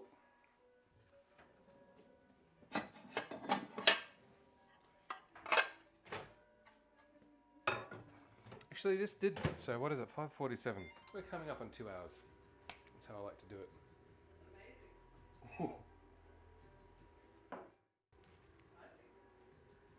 Feels like I've done this before.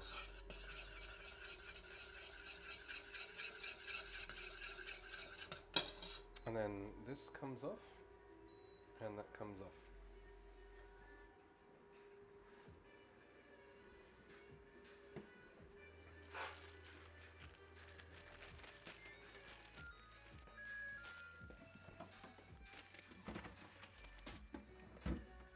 I don't know why that volume control doesn't work.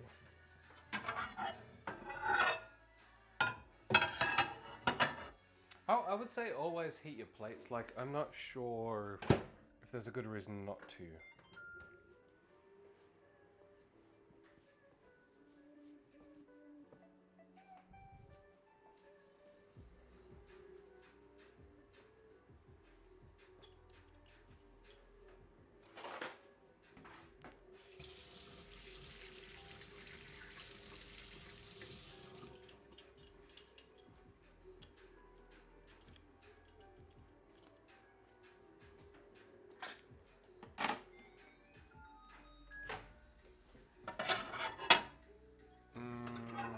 Just once more. Bleh. Big baps.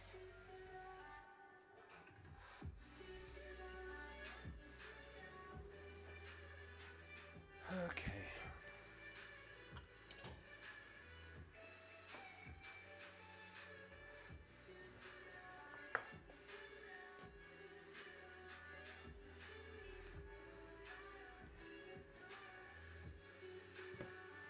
Face cam, face cam, face cam.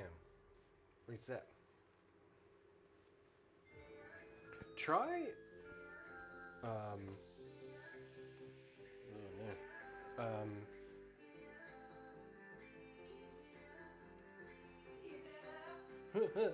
Oh, it's not forwarding it. Oh, it is. I forgot what I was saying. Oh, it just actually, yeah, Wolfie. Well,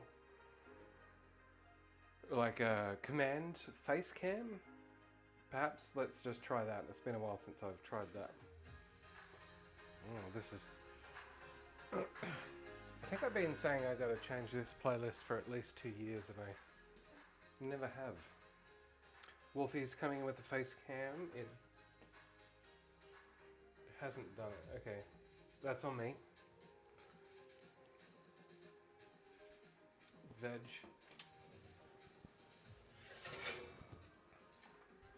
And we are.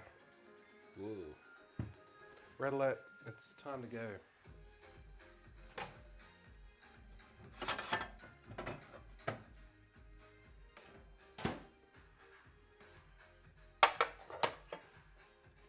gonna need tongs.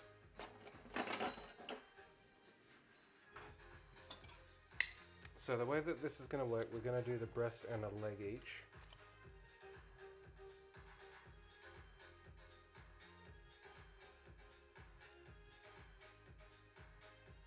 Well, this is all DMCA free. This is all Harris Heller stream beats.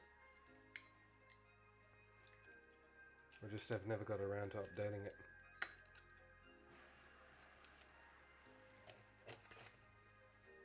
There's some white pickles down there. Is it sooty? No, it's white. Oh, whitey. Whitey loves chicken. There's a lot of liquid here. Oh, we need a...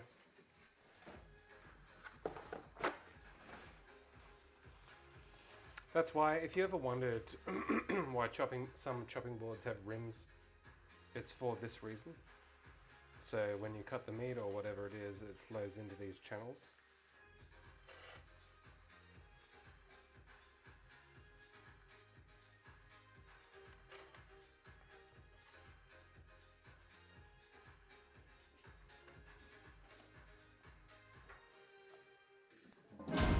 Whoop, whoop, whoop, whoop, whoop.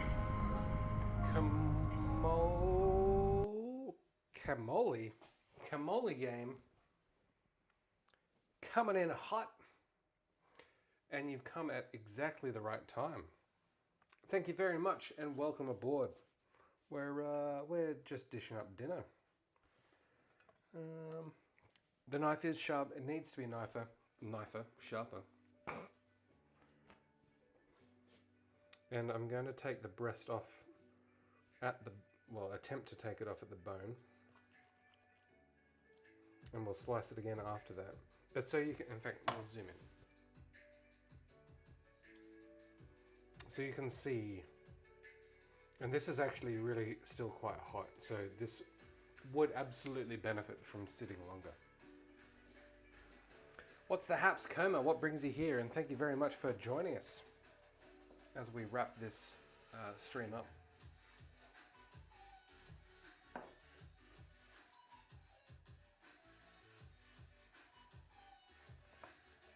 So yeah, it absolutely would be worth letting it sit for longer. But so we have breast. Yeah, absolutely. I think people misunderstand like how important this step actually is. I mean, this has been sitting out for like say 5 minutes, but the mass of the meat is quite large. So what we're gonna do is, because there's only two of us, I'm gonna move most of it away.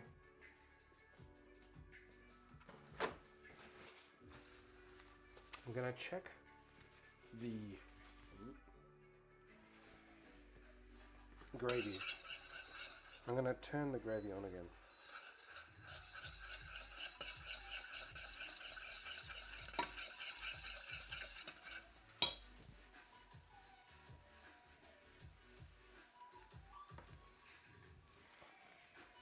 Orange's Pizzeria online.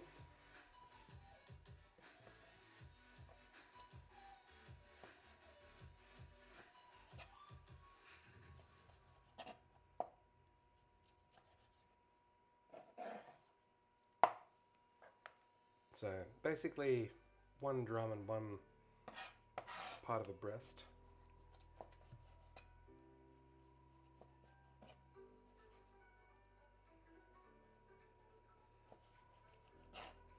And now that I should probably actually try some in advance, but it looks pretty juicy.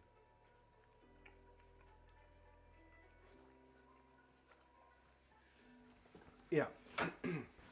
That's good chicken.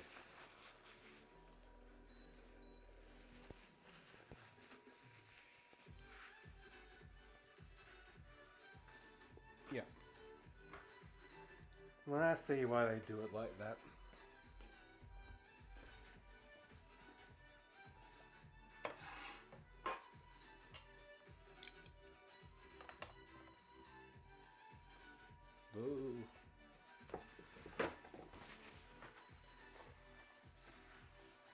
You should stream you making the pizza orange.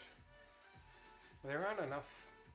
I mean, this is a dying category on Twitch. There's no doubt about it.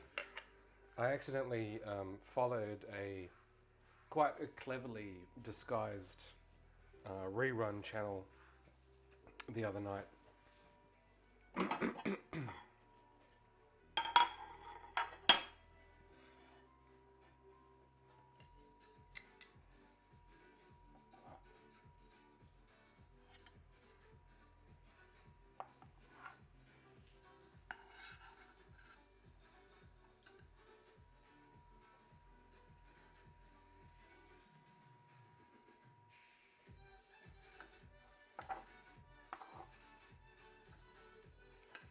Cool. Oh, so much juice.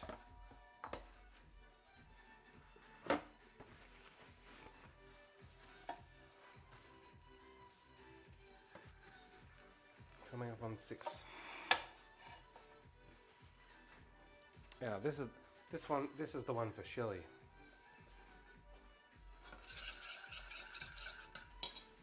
So now I'm just wondering if actually probably can just, yeah, so this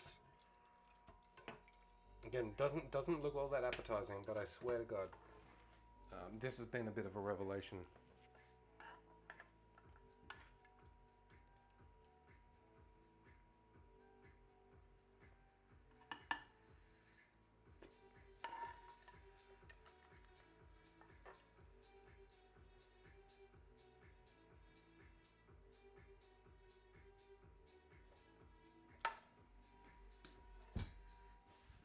And then the veg.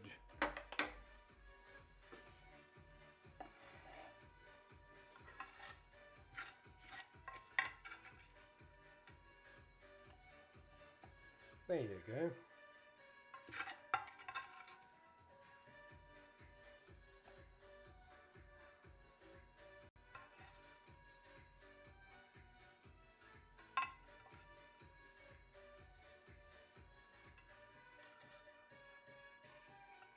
Hello, Whitey.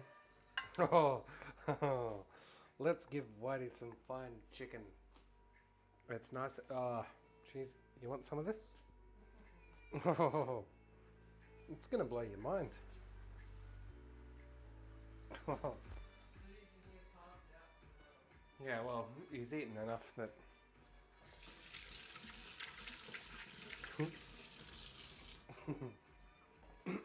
Yeah, I think Whitey wishes you as a French cat.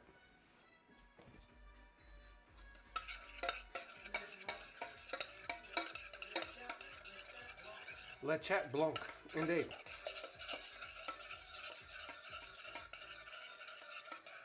Yeah, generally, yes.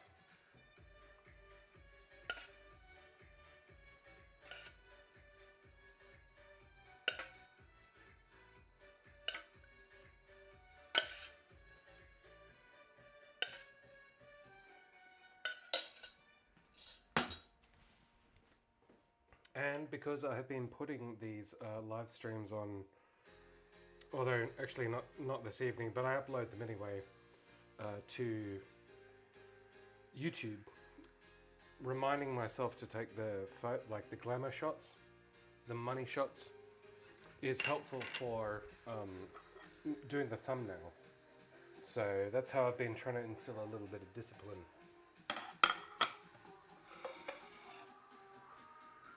So I'm going to do that now.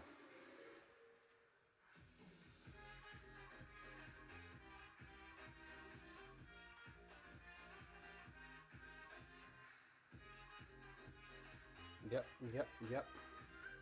Loving it.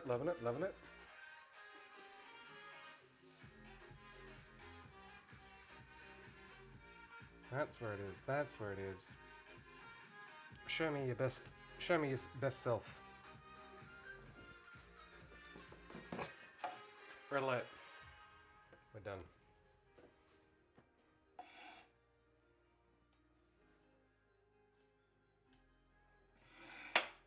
So we have some French cooking. Whitey wants to go outside. Always kind of ruins the mood.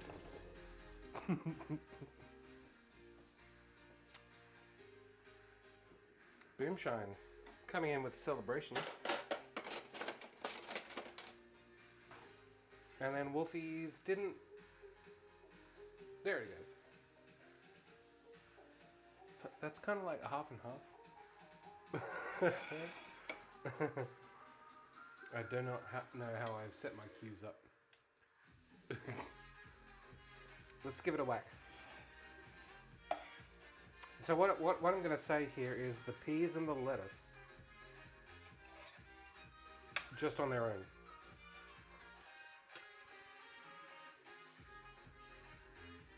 Like, what the hell was I missing all my life?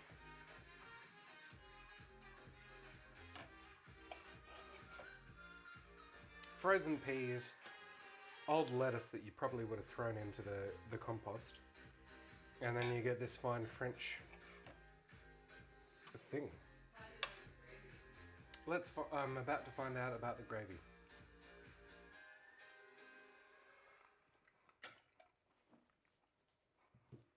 Yeah, it's pretty goddamn good. Yeah, that's what I was saying before, Boomshine. There used to be like a lot of cooked lettuce in things, recipes.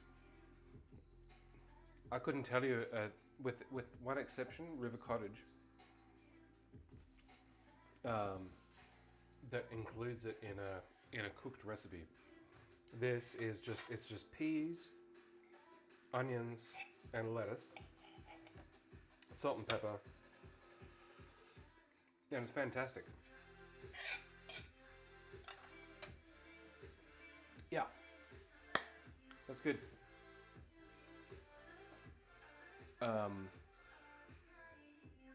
We have heaps of meat left. We're gonna go and eat this now. We will, so I'm gonna take the meat off the bone. We'll use that on Wednesday. Potentially even we'll do a chicken stock on Wednesday. But yeah, something Asian themed, I think. Something with noodles. Yeah, noodles. I'm getting big votes for noodles at this stage. Thanks, Wolfie. It's like 90% of noodles. Oh, yeah, I could try and recreate the, oh, this is not Maggie, but like I can, well, and also this is beef. Not the best example, but like a noodle pot. Maybe I could try and recreate something like that.